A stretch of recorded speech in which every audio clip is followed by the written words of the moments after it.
Assalamualaikum warahmatullahi wabarakatuh.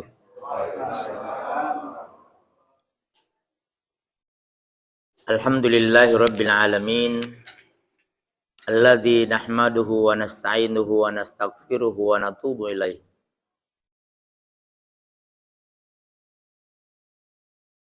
Asyhadu an la ilaha illallah wahdahu la syarikalah wa asyhadu anna Muhammadan abduhu wa rasuluh. Allahumma sholli ala habibina wa syafi'ina wa maulana Muhammad wa ala alihi wa ashabihi wa man tabi'ahum bi ihsanin ila yaumiddin. Amma ba'd. Wa qala ta'ala fi kitabihil karim wa asdaqul qailin. A'udzu billahi minasy syaithanir rajim. Bismillahirrahmanirrahim. Fa aqim wajhaka lid-dini hanifa fitratallahi allati fataran nasa 'alaiha la tabdila li khalqillah dzalikad dinul qayyim walakinna aktsaran nasi la ya'lamun. Wa qala aidan a'udzu billahi minasy syaithanir rajim. Bismillahirrahmanirrahim. Innamal mu'minuna ikhwah fa aslihu baina akhawaykum wattaqullah la'allakum turhamun. Shadaqallahul aliyyul azim wa sadaqa rasuluhun nabiyul karim wa nahnu ala dzalika minasyahidina wasyakirin. Bapak Ibu yang semoga senantiasa dirahmati Allah Subhanahu wa taala, mari kita senantiasa memanjatkan puji, bersyukur kehadirat Allah Subhanahu wa taala yang senantiasa menganugerahkan nikmat dan karunia-Nya kepada kita semua, bahkan terus-menerus tanpa kita minta. Mudah-mudahan ini menjadi pemantik kesadaran kita untuk selalu mendekatkan diri kepada Allah Subhanahu wa taala, mengemban amanahnya dengan sepenuh hati, baik itu perwujudan perintah-perintahnya maupun penghindaran atas larangan-larangannya. Mudah-mudahan kita semua senantiasa dibimbing oleh Allah Subhanahu wa taala dengan hidayahnya. Amin ya rabbal alamin. Juga sholawat serta salam mari kita kirimkan senantiasa, kita sambungkan dan kita sanjungkan kepada Rasulullah Nabiullah Al-Mustafa Muhammad sallallahu alaihi wasallam. Allahumma sholli ala Muhammad wa ali Muhammad. Uswatun hasanah, teladan terbaik bagi kita semua. Sayyidul anbiya'i wal mursalin, penghulu pemimpin para nabi dan rasul. Wa khatamul anbiya'i wal mursalin, penutup kenabian dan kerasulan. Mudah-mudahan kita selalu dipelihara oleh Allah, memiliki komitmen yang kuat dan sikap istiqomah sebagai pengikut Rasulullah SAW dalam hidupkan sunnahnya dan memelihara nilai-nilai keteladanan atasnya. Amin ya rabbal alamin. Bapak Ibu jamaah rahimakumullah, ketika pengurus DKM Musalla Al-Jihad menghubungi saya, kan masih suasana Idul Fitri. Jadi ketika berbicara topik, saya tawarkan merekatkan fitrah dalam ukhuwah. Nah, oh ya, disetujui. Ternyata hari ini kan sudah 7 Dzulqa'dah. Ya. Tapi fitrah itu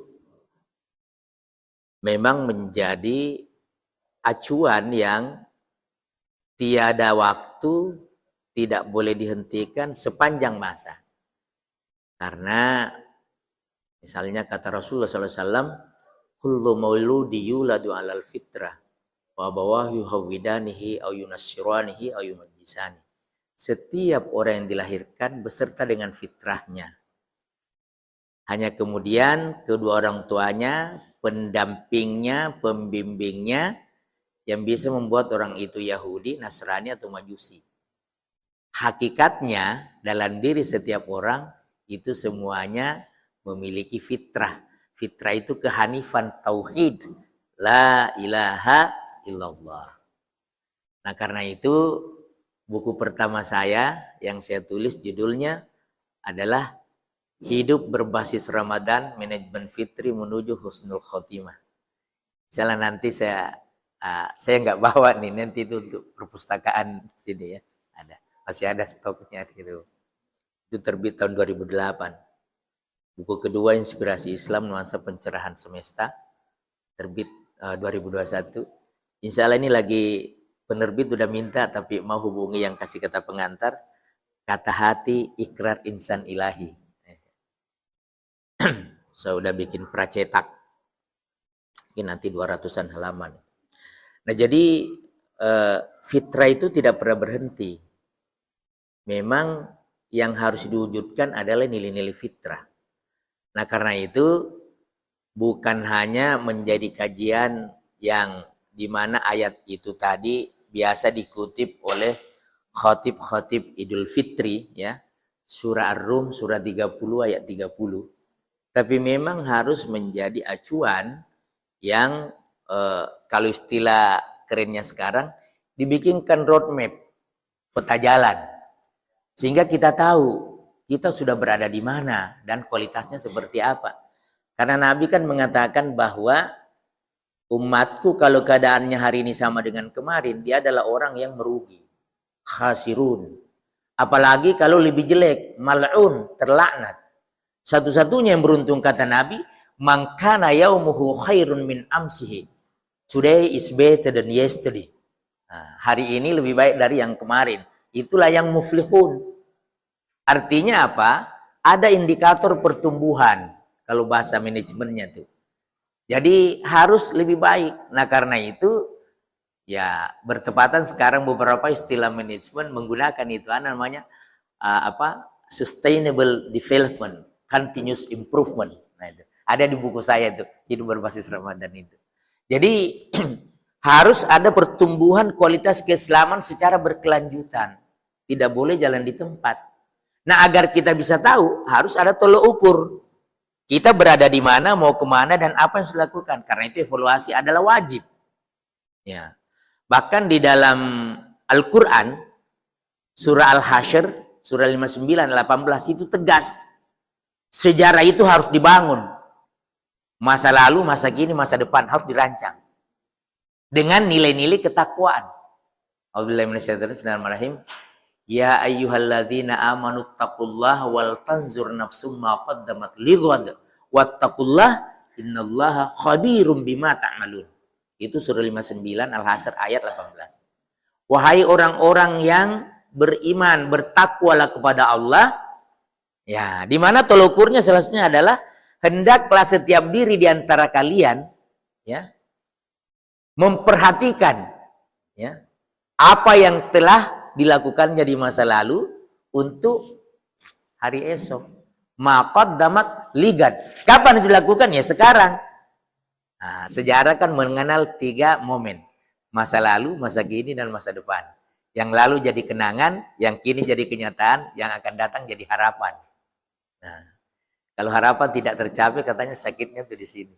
Nah, jadi jamaah sekalian, kalau Al-Quran itu menegaskan sejarah harus dirancang. Ya, tapi penguasa juga bisa bikin sejarah. Karena itu sejarah ada 2. Ada sejarah abal-abal, kalau kata adik junior saya, Ustadz Dasat Latif, kaleng-kaleng dan beleng-beleng gitu kan. Ya, itu adik angkatan itu. Jawab, malah saya udah tamat, dia belum masuk kuliah dulu. Dia kesarjanaannya ada 2, dakwah dan komunikasi. Nah jadi masa lalu kelibatan itu harus dievaluasi agar ke depan lebih bagus. Nah sehingga apa yang disebut sejarah masa lalu, masa kini, dan masa depan, ini namanya historisitas yang verstehen. Nah, kalau di dalam kajian sejarah ahlinya di Indonesia Taufik Abdullah. Ya. Jadi kegiatan-kegiatan itu harus dirancang supaya perwujudan perilaku yang sedemikian rupa itu bisa menjadi suatu pertimbangan dalam konteks pertumbuhan ke depan. Karena memang dari hari ke hari kita harus makin baik. Itu bisa diketahui ketika dibandingkan dengan yang sebelumnya. Agar kualitas bisa bertumbuh, maka program harus ada. Nah, coba kita renungkan, dalam setahun seluruh ajaran Islam itu bisa dipraktekkan. Yang tidak bisa mewujudkannya karena ada syarat yang belum dipenuhi. Misalnya kita lihat 5 rukun Islam, sampai ibadah haji kan bisa. Nah, tapi yang tidak manistata'a ilaihi sabila cukup ibadah kurban, ya kan? Nah, semuanya bisa diwujudkan. Nah, dan semua rancangan ibadah itu ada dasarnya, ada konten muatannya, dan ada tujuannya. Apalagi Allah tidak pernah salah dalam menyatakan sesuatu. Karena Allah itu maha benar. Al-haqqu min rabbik fala takunanna minal mumtarin. Al-Baqarah 147 surah kedua. Ya, yang benar itu dari Rabbmu, dari Tuhanmu yaitu Allah. Jangan sekali-kali engkau menjadi orang yang meragukannya. Nah, sekarang kita kembali ke laptop, ke fitrah. Nah, jadi manusia itu diciptakan oleh Allah SWT dengan 2 bahan. Yang pertama material biasa, itulah min sulalatin min tin. Dari mineral yang prosesnya sedemikian rupa, ujungnya maaf, jadi sperma bagi laki-laki, ovum bagi perempuan. Nah, saya harus berterima kasih ke guru biologi saya nih kalau saya nyebut ini. Karena saya tahu itu dari ilmu biologi, mulai dari SMP sampai SMA. Gurunya saya masih ingat semua, yang satu sudah almarhum, yang SMA masih hidup. Nah, jadi itu dipelajari di biologi. Nah, itu sperma, itu material. Yang kedua, ada unsur spiritual, itulah fitrah. Nah, di surah Ar-Rum, surah 30 ayat 30, Allah menegaskan, A'udzubillahi minasyaitonirrajim, bismillahirrahmanirrahim, fa'aqim wajhaka lid-dini hanifa, maka tegakkanlah wajah kalian untuk din Allah yang hanif. Hanif itu murni. Nothing tulus, yang penting tulus, bukan fulus. Jadi tidak ada yang sia-sia kalau orang tulus. Setiap detik yang dijalani berarti di sisi Allah Subhanahu wa taala. Faqim wajhaka lid-dini hanifa. Tegakkanlah wajah kalian untuk din Allah yang hanif. Fitrat Allah, itulah fitrah Allah. Allati fataran nasa 'alaiha, yang dengan itu manusia diciptakan. Karena fatir artinya pencipta. Fitrah nilai-nilai azali. Di surah 35, ya itu namanya surah Fatir. Kalau di buku tafsirnya Abdullah Yusuf Ali yang edisi bahasa Inggris, itu Fatir disebut the originator. Pencipta, asal dari segala sesuatu. Origin. Makanya kalau orang belajar matematika, itu sumbu koordinatnya, itu O, bukan 0, itu O, itu singkatan dari origin. Titiknya 0,0. Nah, saya guru matematika. Sampai sekarang pegang engineering matematika teknik. Ya, insya Allah kalau saya udah banyak testimoni, kalau saya yang ajar anak-anak matematika dari awal, insya Allah matematika obat sakit kepala. Banyak kan yang takut sama guru matematika, baru lihat udah menghindar karena PR-nya nggak dikerja. Gimana bisa akrab? Ada juga oknum guru matematika sengaja nakut-nakutin, senang kalau ditakuti kan. Nah, ini rampas lah ya. Nah, jadi diciptakan dari fitrah allati fataran nasa 'alaiha, yang dengan itu dari situ manusia diciptakan. La tabdila li khalqillah. Tidak akan ada perubahan pada ciptaan Allah. Orang kafir pun tetap fitrah ada dalam dirinya. Makanya jangan heran hari ini 3 negara di Eropa, ya, Inggris, Prancis, Jerman, tiap hari itu orang masuk Islam banyak sekali. Jadi mu'allaf. Dan 2 tahun lalu, 2021, ada buku yang terbit di Amerika, saya lupa penulisnya, bisa di googling. Religion suddenly decline. Ya, kecenderungan kehidupan beragama yang tiba-tiba menurun. Itu hasil riset. Karena banyak yang pindah agama. Nah, itu disampaikan dalam satu kajian webinar. Saya punya beberapa grup kajian webinar online. Hikmah dari pandemi ya. Terus narasumbernya saya tanya, maaf, hasil riset itu mereka yang pindah agama boleh dikasih tahu agamanya apa? Muslim apa bukan? Bukan. Lah iya, karena dogma orang nggak mau bertahan. Makin objektif berpikirnya seseorang itu pasti akan masuk Islam. Ya, ada dulu buku tahun 80-an, saya masuk kuliah itu 82. Maurice Bucaille, Al-Quran, Bible Al-Quran dan Sains Modern. Nah, itu. Kemudian ada namanya Margaret Marcus. Itu mahasiswi paling cerdas sekolah tinggi filsafat di Amerika. Asalnya Libanon. Setelah ketemu Abu Lala Al-Maududi, ulama dari Pakistan, gurunya Ziaul Haq, yang mati dari kecelakaan pesawat. Itu karena kerjanya intelijen CIA. Saya ingat dulu tahun 80-an. Ini pergolakan politik di Pakistan kan itu. Nah, gurunya itu namanya Abu Lala Al-Maududi. Ketemu Margaret Marcus, masuk Islam. Ganti nama jadi Maryam Jamilah. Nah, Maryam yang cantik. Sekalipun orang tuanya kayaknya tidak masuk Islam. Tahun 70-an dulu sering diberitakan di majalah Panji Masyarakat. Ya, ini olahannya almarhum Buya Hamka. Ya. Haji Abdul Malik Kalim Amrullah. Yang bikin buku Tafsir Al-Azhar. Dan juga bikin Yayasan Pesantren Islam Al-Azhar. Yang dekat di sini ada percikannya di Sumarekon Al-Azhar juga. Nah, jadi nilai asal itu fitrah. Nah, tapi kemudian di dalam diri manusia tidak ada yang berubah. Itu tadi kata Nabi, pembinanya, pembimbingnya, orang tuanya bisa membuat dia Yahudi, Nasrani atau Majusi. Di Makassar dulu ada orang tua, diberikan penjelasan tentang agama, tercerahkan, wah paham tentang Islam. Terus ditanya, gimana mau bersyahadat? Gimana yang gak enak? Udah banyak cucu saya yang baptis katanya. Jadi bukan karena tidak mau yang benar, nggak enak. Ya kan ada juga orang mempertuhan perasaannya kan. Ya. Nah jadi jemaah sekalian, la tabdilal khalqillah, dzalikad dinul qayyim, itulah agama yang tegak dan lurus. Hanya di ujung ayatnya itu menarik. Walakinna aktsaran nasi la ya'lamun. Ya, unfortunately thing. Sangat disayangkan banyak manusia yang tidak mengetahui. Yang menarik lagi tidak mengetahuinya fil mudhari. Walakinna aktsaran nasi la ya'lamun itu fil mudhari, berarti selalu ada. Dan disebut aksaran nas, berarti persentasenya lebih dominan, lebih besar. Nah, sekarang kalau bicara persentase, terpikir lembaga survei kan, siapa capresnya. Nah jadi, jemaah sekalian, kita kembali ke awal ayat. Ini psikologi sosial.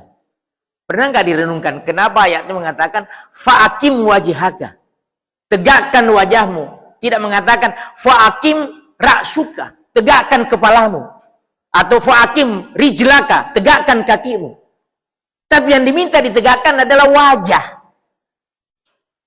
Karena jamaah sekalian, wajah itu adalah bagian dari diri manusia, tubuh manusia yang mewakili totalitas dirinya.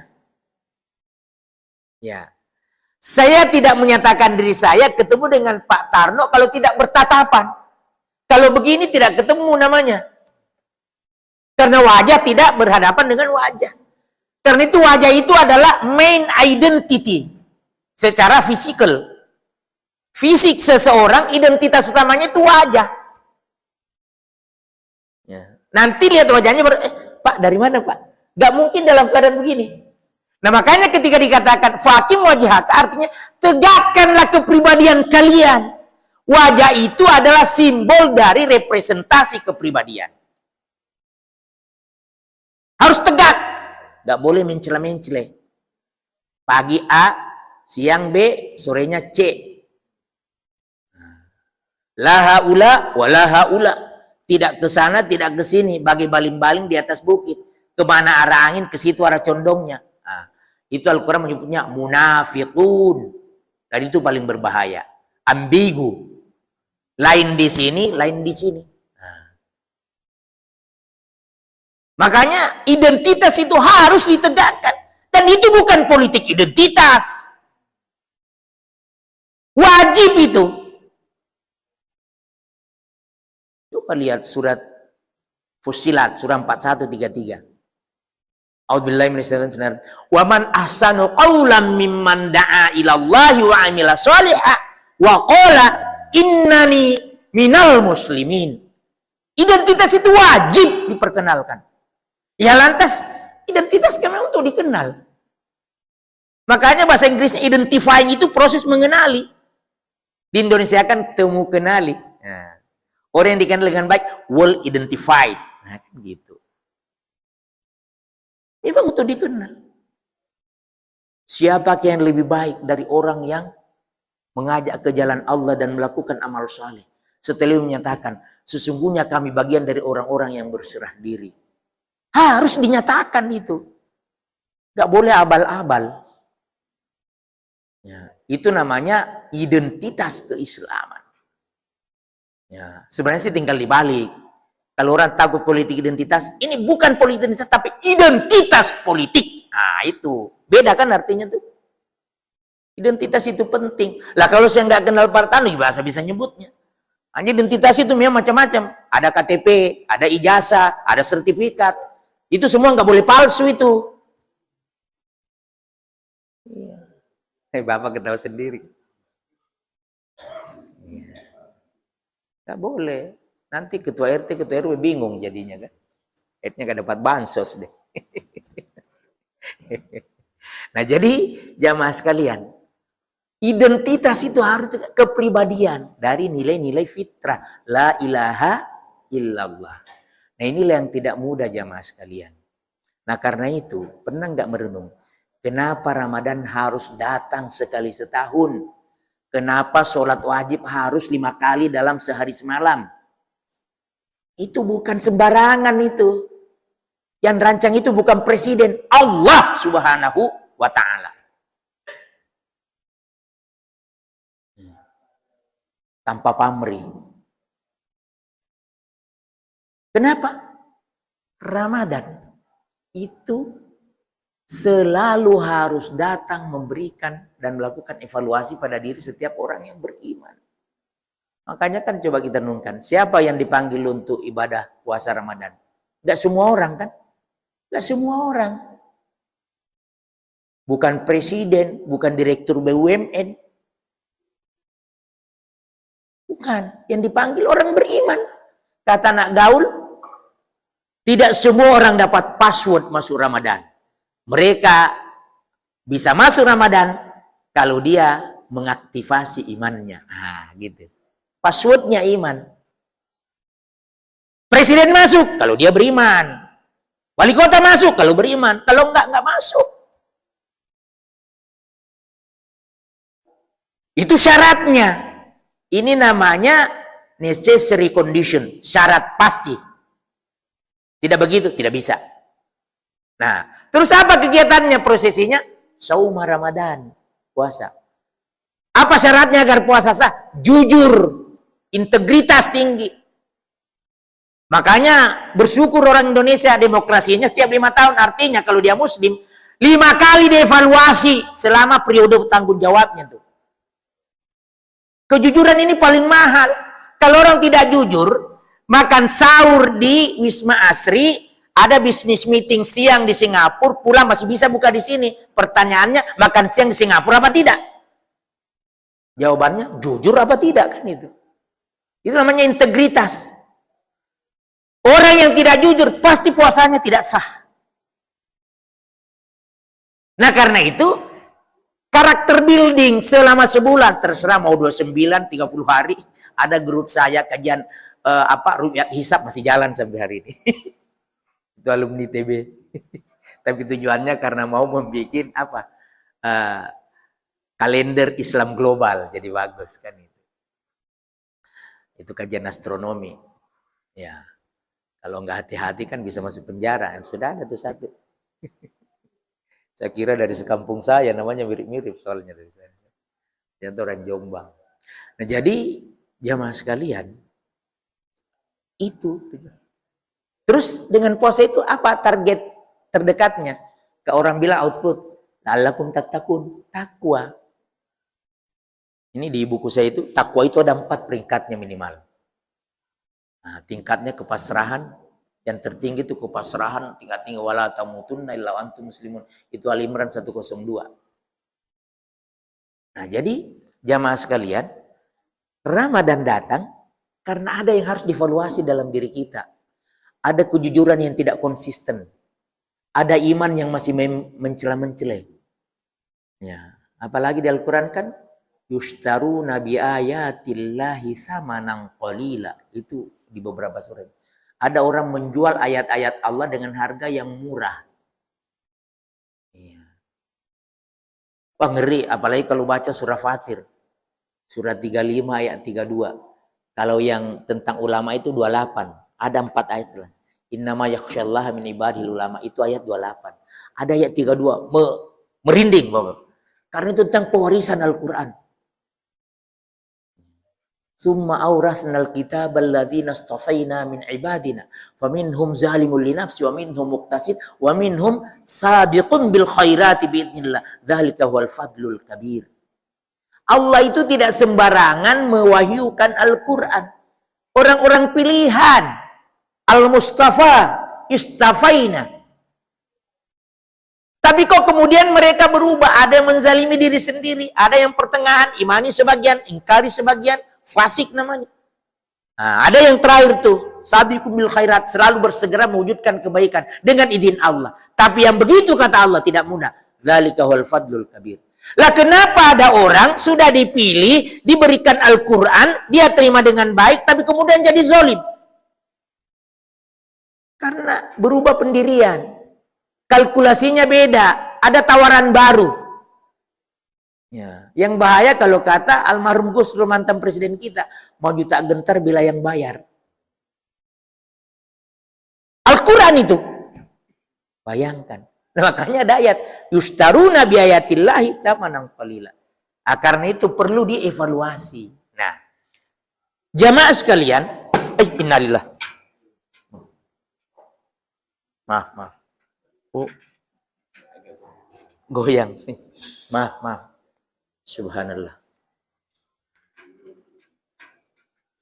Jamaah sekalian, nah jadi nilai-nilai fitrah inilah yang kemudian harus dipetakan di dalam kehidupan menjadi karakter. Dan itu yang ditegakkan sebagai identitas. Yang di surah Ar-Rum ayat 30 diminta untuk faqim wajhaka lid-dini hanifa. Nah, kita bikin petanya tuh dari Ramadan ke Ramadan. Karena Ramadan, Bapak Ibu sekalian, bukan untuk Ramadan. Ramadan itu untuk 11 bulan di luar Ramadan. Jadi hidup kita itu adalah meramadankan 11 bulan yang lain. Terus coba renungkan, pernah nggak bertanya, kita kan di almanak itu, baik Syamsiah maupun Miladiah, itu kan ada 12 bulan. Ya. Ada 12. Itsna asyara syahran. Jadi, kenapa yang ditetapkan sebagai bulan puasa 1 bulan Ramadan? Kenapa bukan Dzulhijjah? Kenapa bukan Muharram? Jawabannya, Bapak Ibu sekalian, itu terkait dengan hadirnya Al-Quran. Karena di bulan Ramadan lah pertama kali Al-Quran diwahyukan. Dalilnya itu Al-Baqarah 185. Kalau 183 itu tentang kewajiban puasa. Tapi kalau Al-Baqarah 185 tentang ditetapkannya Ramadan sebagai bulan puasa. Di mana ketika tahu bisa bersaksi bulan sudah masuk, puasalah. Nah, makanya kan ketahuan tuh bahwa mampu mempersaksikan dengan perhitungan bahwa Ramadan sudah masuk, gitu kan? Nah, sekalipun kita tahu Ramadan kan itu dilakukan pertama kali oleh Nabi tahun kedua Hijriah, artinya di periode Madinah. Sementara Al-Quran pertama diwahyukan Al-Alaq 96 ayat 1 sampai 5 itu di periode Mekah pasti, karena itu surah pertama kan.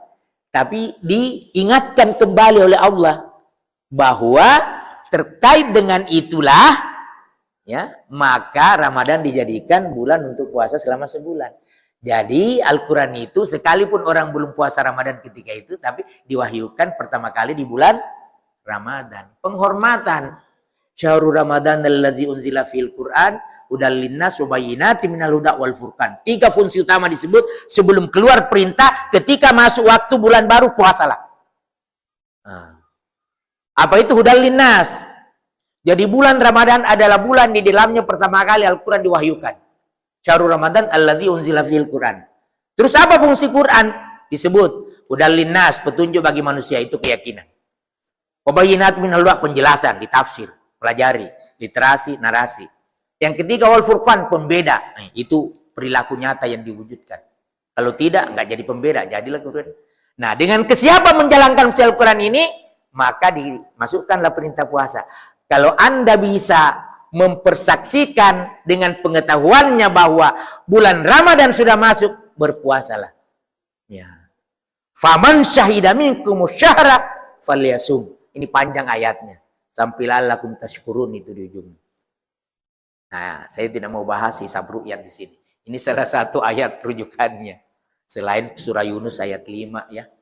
Dan Al-Isra ayat ada beberapa. Nah, jadi jamaah sekalian, itu dasarnya kenapa Ramadan dijadikan bulan puasa. Jadi fitrah itu diisi dengan perwujudan nilai-nilai Al-Quran. Karena memang Allah sudah rancang bahwa kalau orang betul-betul menjalankan ketaatan kepada Allah, maka fitrah itu ibarat pohon akan mekar, akan tumbuh dengan baik. Isian perjalanan hidup kita itulah nilai-nilai Al-Quran, dan itu memang rekomendasi fitrah. Nah, jamaah sekalian, topik kita ini kan merekatkan fitrah dalam ukhuwah. Ayat kedua yang saya kutip di Al-Muqaddimah tadi itu di surah Al-Hujurat surah 49 ayat 10 tentang persaudaraan. Hati-hati Bapak Ibu, banyak orang bersaudara tapi tidak merasakan persaudaraan. Saudara kandung padahal. Beda loh itu di bahasa Indonesia, saudara dan persaudaraan. Nah, terus ada juga di gaya bahasa namanya ameliorasi. Ameliorasi itu adalah pengembangan makna. Kalau lawannya peyorasi, penyempitan. Seperti misalnya nih, ibu. Asalnya kan adalah orang yang melahirkan kita. Itulah ibu. Terus begitu disebut ibu-ibu, nah, tidak mesti melahirkan kita kan? Itu panggilan umum bagi perempuan, apalagi yang sudah berkeluarga biasanya kan? Nah, ibu pertiwi lain lagi. Nah, ini namanya pengembangan makna, itu ameliorasi. Kata saudara juga begitu. Saudara awalnya karena orang seayah dan seibu kan kandung. Setelah itu saudaraku, maksudnya masih ada hubungan keluarga. Nah, gitu. Oh, itu saudara saya, padahal teman. Nah, tapi di Al-Quran ditekankan di surah Al-Hujurat, surah 49, ayat 10. A'udzubillahi minasyaitonirrajim. Innamal mu'minuna ikhwah. Sesungguhnya hanya orang yang beriman itulah yang bersaudara. Fa aslihu baina akhawaykum. Karena itu perbaikilah di antara saudaramu kalau ada masalah di Islam. Wattaqullah, dan bertakwalah kepada Allah, la'allakum turhamun. Dengan begitu kalian pasti mendapatkan kasih sayang Allah Subhanahu wa taala. Nah, jamaah sekalian, saya dulu biasa cermakan dan pernah bikin tulisan. Jadi gini. Orang yang bersaudara hanya karena seayah dan seibu kandung itu masih bisa bentrok itu. Persoalan warisan misalnya, wah hukum perdata maju ke pengadilan karena salah bagi warisan. Coba. Yang kedua, ada kenalan dari dulu. Wah, sama-sama mengembangkan usaha. Begitu miring nilai kontraknya berpisah. Wah, dia dapat banyak, saya sedikit. Nah, ini indikator korupsi sekarang seru tuh. Makanya Surya Paloh bilang, ngusut sampai lubang semut. Ya. Karena banyak korupsi berjamaah. Ya.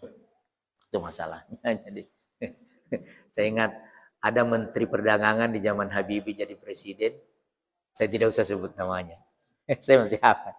Bilang, ini bahayanya katanya kita ini di Indonesia, orang yang dipenjara itu bukan orang salah, tapi orang ketangkap. Ya. Mungkin Bapak Ibu masih ingat mantan Menteri Kelautan Prof. Dr. Insinyur Rohman Dohuri. Ya, saya dulu ya karena pernah jadi staf ahli di DPR dan dekat dengan almarhum A.M. Fatwa. Ya. Ketika beliau jadi wakil MPR, ya, saya datang ke ruangannya. Fit, ayo kita ini masih Idul Fitri, kita pergi busuk dulu Pak Rohmin. Saya ke apa lagi di Cipinang. Ternyata di sana ketemu, jadi selain saya dan Pak M. Fatwa, ada Pak Alwi Shihab, ada Mahfud MD, ada Fuad Bawazir. Jadi Pak Mahfud MD komentar, begitulah Pak, Kita di Indonesia terkadang orang nggak salah tapi ditangkap. Saya di sini sama Pak Mahfud MD waktu itu. Saya lupa tahunnya.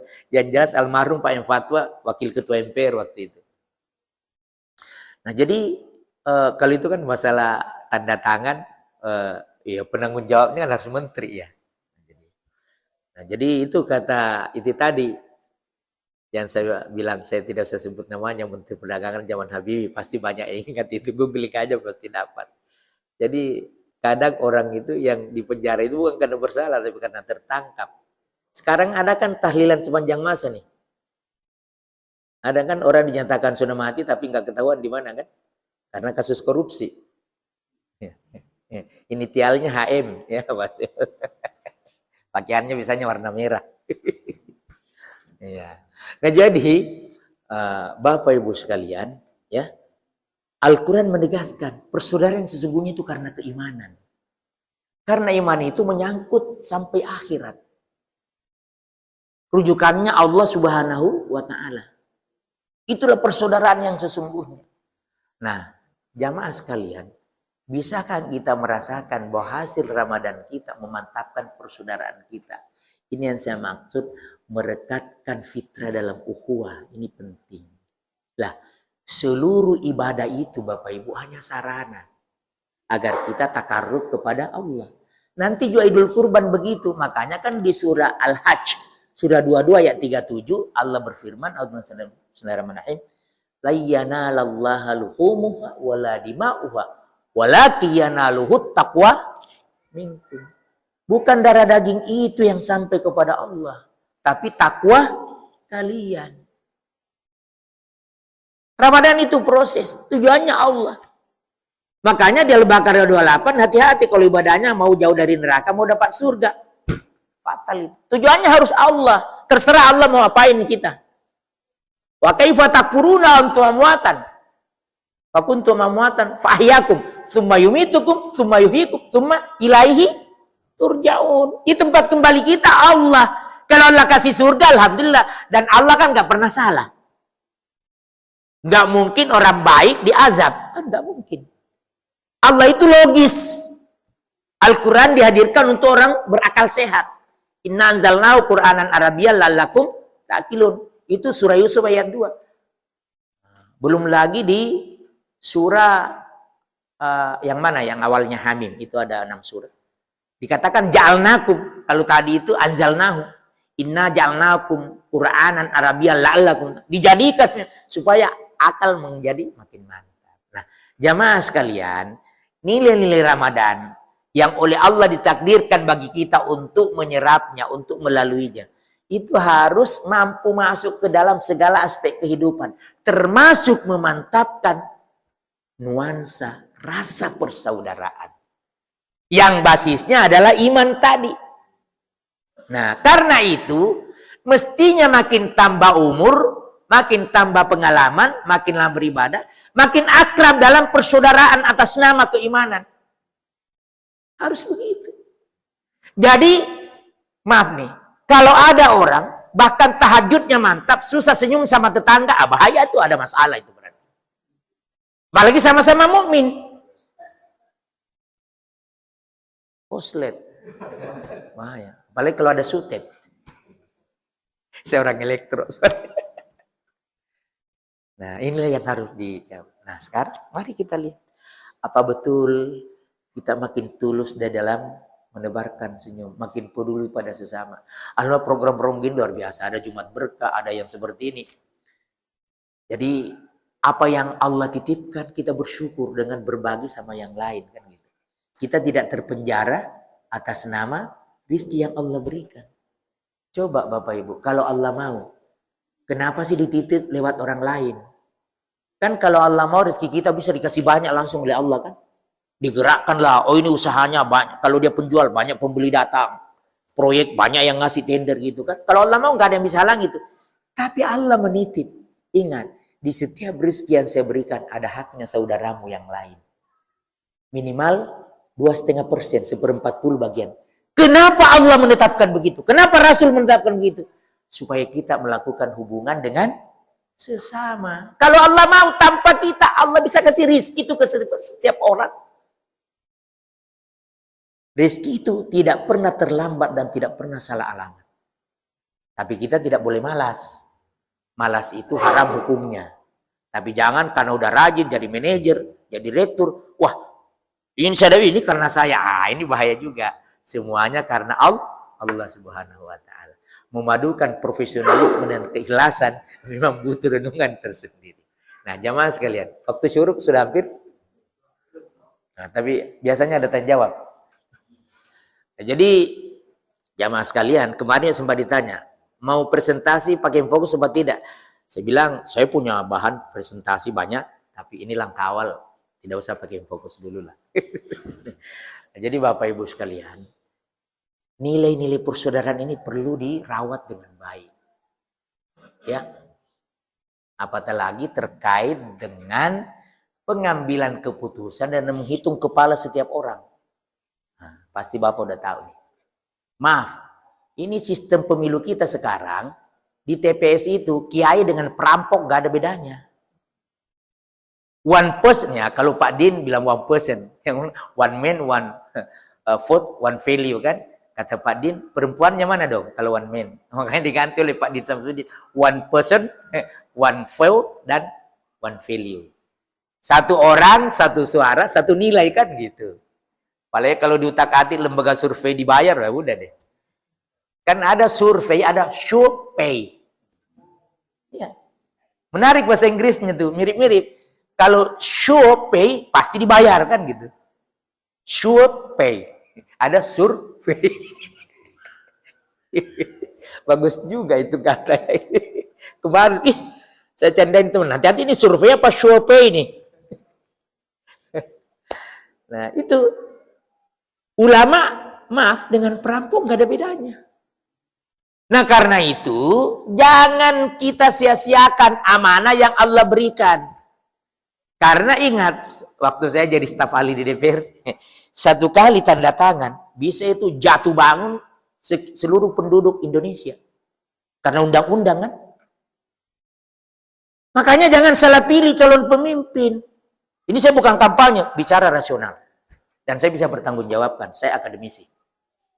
Nah jadi, Bapak Ibu sekalian, persaudaraan harus kita rawat. Ingat hari ini, proyek untuk memecah belah umat itu tidak habis-habisnya. Dan dibiayai lagi. Anak kecil juga tahu kalau Jabodetabek. Karena itu, Al-Jihad, Mu'adz bin Jabal itu terkenal, karakteristik berhidup 60 sahabat Nabi itu bukunya. Jangan mundur dari komitmen keislaman. Pasti ditanya di hari kemudian oleh Allah Subhanahu wa Ta'ala. Segala aktivitas kita pemetaan fitrah. Yang dengan itu terjadi pertumbuhan yang indikatornya jelas. Terukur, signifikan. Dengan continuous improvement itu tadi. Orang Jepang bilang kaizen. Karena itu, mari kita lihat apa masalah saudara kita. Mari kita peduli. Karena orang lain adalah amanah bagi kita. Karena itu di surah Al-Imran 112. Orang yang tidak melakukan hablum minan nas itu akan dihinakan oleh Allah. Duribat alaihimu dhillatu aynama thuqifu illa bihabli minallah wa hablum minan nas. Kehinaan pasti akan menimpa kalian dimanapun kalian berada kecuali hablum minallah kemudian menjadi dasar hablum minan nas. Gak bisa pisah itu. Makanya saya bilang tadi, kalau Allah mau rezeki kita langsung dari Allah ke kita, directly. Tapi kenapa dititip lewat saudara kita 1/40 bagian untuk orang yang tidak mampu? Supaya ada interaksi.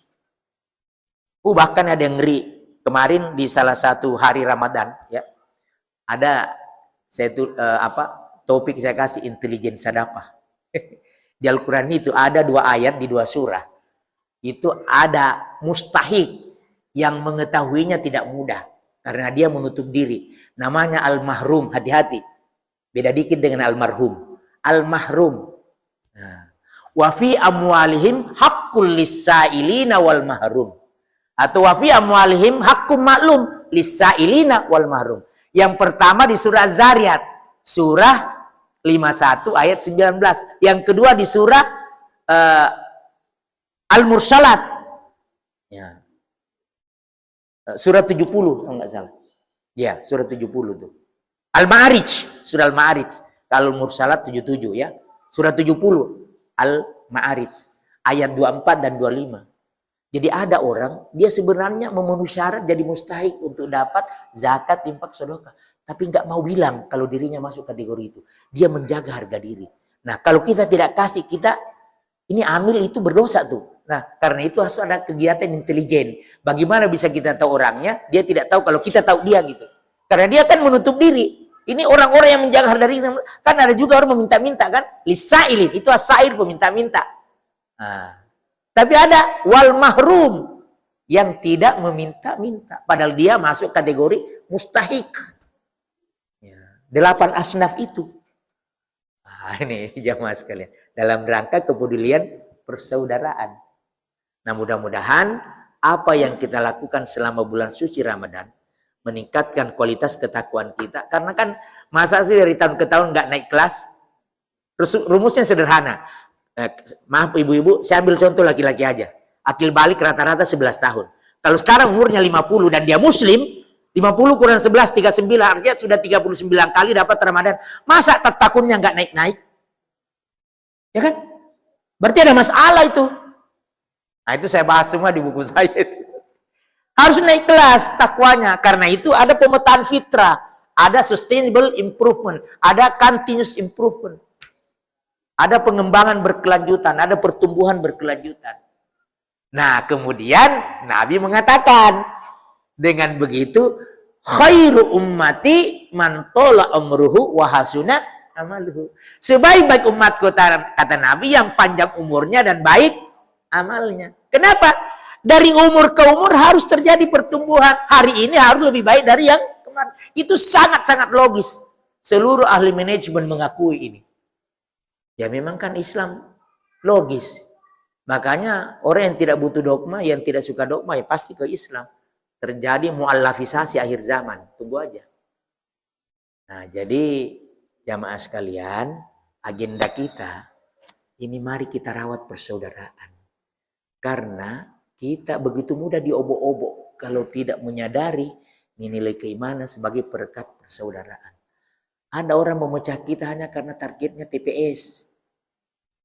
Bisnis 5 tahun sekali. Hati nurani dijual. Kasihan kan? Bagi tuh 5 kali 365 dapat berapa tuh? Terus harga diri tergadai. Lah yang melakukannya memang bagi dia biasa aja. Karena ayat aja dijual. Yustaruna bi ayatillahi tsamanan qalil. Nauzubillahi min dzalik. Nah, karena itu mudah-mudahan persaudaraan kita terjaga dengan baik. Nilai-nilai fitrah itu masuk menjadi berkat di dalamnya. Dan kita rasakan di sini nikmatnya dengan bapak ini, nikmatnya dengan ibu ini. Kita bertetangga betul-betul merasakan saling peduli, saling mengayomi, bukan hanya di mulut. Nah, makanya kan kita di sholat itu ketika selesai kan awalnya takbiratul ihram, akhirnya kan salam. Assalamualaikum warahmatullahi wabarakatuh. Artinya orang yang sholat itu harus berkomitmen. Selesai sholatnya, siap membagikan kasih sayang dan berkah kepada siapapun yang ada di sekitarnya. Kalau tidak begitu, mengingkari pesan sholat. Nah, makanya persaudaraan perlu kita jaga dengan sebaik-baiknya. Dan mari kita jadikan nilai-nilai fitrah yang kita raih dari Ramadan menguatkan persaudaraan kita dalam kehidupan sehari-hari. Bahkan jamaah sekalian, jangankan dengan sesama muslim, non muslim aja harus kita kasih manfaat kan? Karena rahmatan lil alamin. Wa ma arsalnaka illa rahmatan lil alamin. Surah Al-Anbiya surah 21 ayat 107. Nah, jadi itulah visi Rasulullah Muhammad sallallahu alaihi wasallam.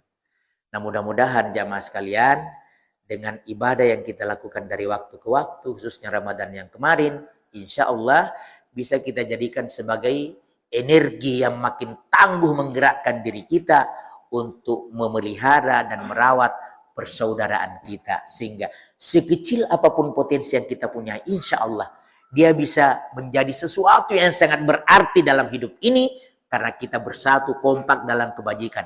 Praktekkan tuh filosofi salat jamaah. Kalau imam sudah Allahu Akbar, haram yang lain tidak takbir. Allahu Akbar, semua harus Allahu Akbar. Dan dianjurkan jangan dengan sengaja mau sendirian di saf paling belakang. Nanti disergap serigala kata Nabi. Allahu Akbar. Nah, yang bahaya jangan kata guru saya almarhum Bang Imad yang pendiri Masjid Salman di TB. Jangan, itu kan imam di belakangnya kan nggak boleh sembarangan tuh. Harus yang siap menjadi imam, vice of imam.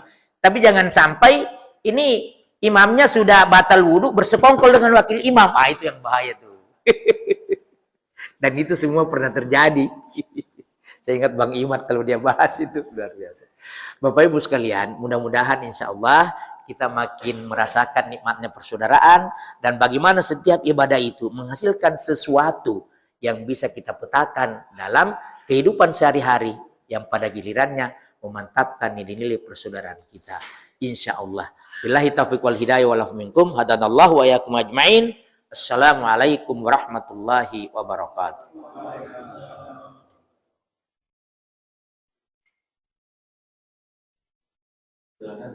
Ada yang mau ditanya dari Bapak-Bapak? Silakan Bapak Ibu, mau ditambahkan komentar, bertanya. Bapak-Bapak nggak ada, dari Ibu ada? Nggak ada.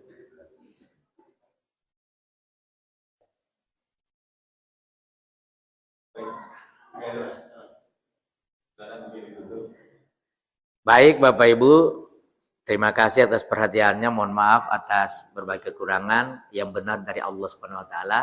Kalau yang salah hilaf itu dari saya. Mari kita tutup majelis kita dengan membaca doa kafarah majelis. Subhanakallahumma bihamdika asyhadu an la ilaha illa anta astaghfiruka wa atubu ilaik. Assalamualaikum warahmatullahi wabarakatuh.